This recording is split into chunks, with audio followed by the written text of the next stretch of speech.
আসসালামু আলাইকুম। আমি মোহাম্মদ রেজাল হালাদার আপনাদের সাথে আছি। প্রতি মাসেই নতুন পে স্কেল ২১ জানুয়ারি সর্বনিম্ন মূল বেতন ২০,০০০ টাকা। সুপ্রিয় দর্শক, সরকারি কর্মচারীদের নতুন পে স্কেল রিপোর্ট প্রায় চূড়ান্ত, যা ২১ জানুয়ারি প্রধান উপদেষ্টার কাছে হস্তান্তর করবে পে কমিশন।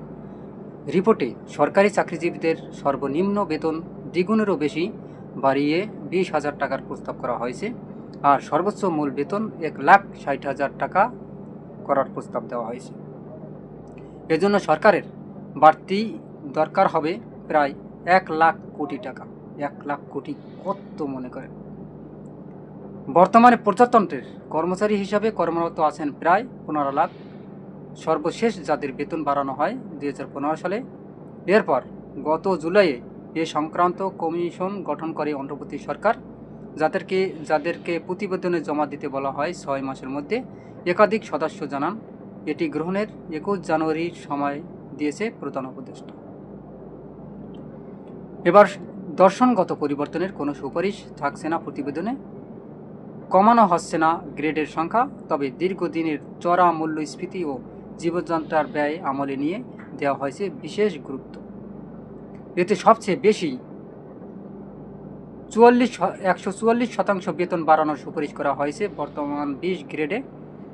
ফলে ৮,২০০ টাকার মূল বেতন হয়ে যাচ্ছে ২০,০০০ টাকা।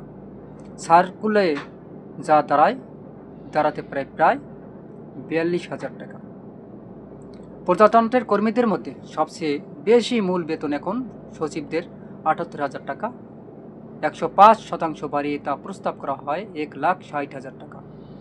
এর সাথে অন্যান্য ভাতা ও আনুষঙ্গিক মিলিয়ে একজনের মোট বেতন ছাড়াতে পারে ৩,০০,০০০ টাকা।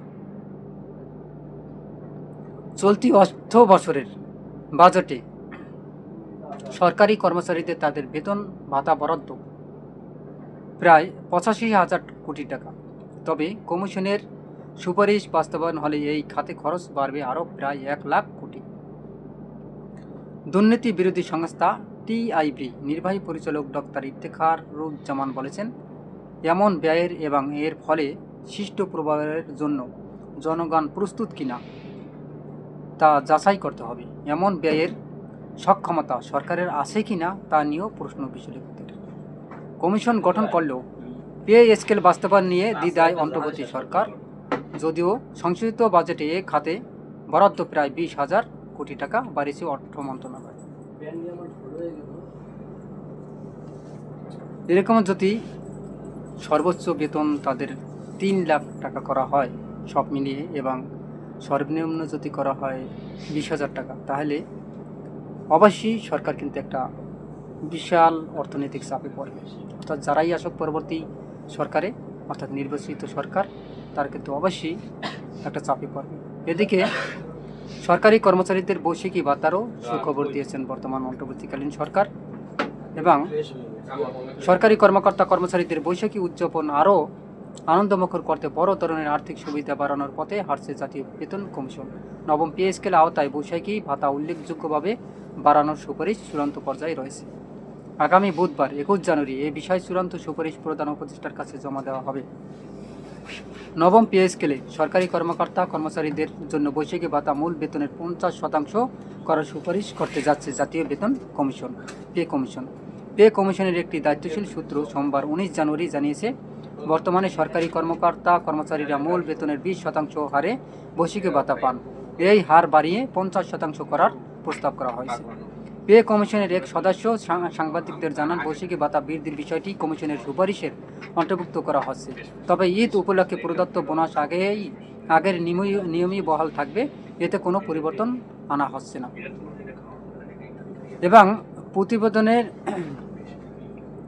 জমার পর তাৎক্ষণিকভাবে বাস্তবায়ন শুরু হচ্ছে না পে কমিশন অর্থ উপদেষ্টা তিনি বলেছেন। আসলে এগুলো যাচাই বাছাই করা হবে, এবং পে স্কেল নিয়ে যে সুখবর আছে সেটাও অবশ্যই অত্যন্ত জটিলভাবে আলোচনা করা হবে, দেখা যাবে আসলে কি হয়, সেটা কিন্তু একটা দেখার বিষয়। তবে পে স্কেল নিয়ে সুখবর, দ্বিগুণেরও বেশি বেতন বাড়ানোর অনুপাত চূড়ান্ত। সরকারি চাকরিজীবীদের দীর্ঘ প্রতীক্ষার অবসান ঘটিয়ে নতুন পে স্কেল বা বেতন কাঠামো প্রস্তাব চূড়ান্ত করেছে বেতন কমিশন। এই নতুন প্রস্তাব অনুযায়ী সরকারি কর্মচারীদের সর্বনিম্ন বেতন অনুযায়ী সর্বনিম্ন বেতন বর্তমানে 8,250 টাকা থেকে দ্বিগুণেরও বেশি বাড়িয়ে 18,000 বা 20,000 টাকার সুপারিশ করা হয়েছে। সাবেক অর্থসচিব জাকির আহমেদ খানের নেতৃত্বে গঠিত 21 সদস্যের বেতন কমিশন আগামী 21 জানুয়ারি অর্থ উপদেষ্টা সালেউদ্দিন আহমেদের কাছে এই আনুষ্ঠানিক প্রতিবেদন জমা দেবে।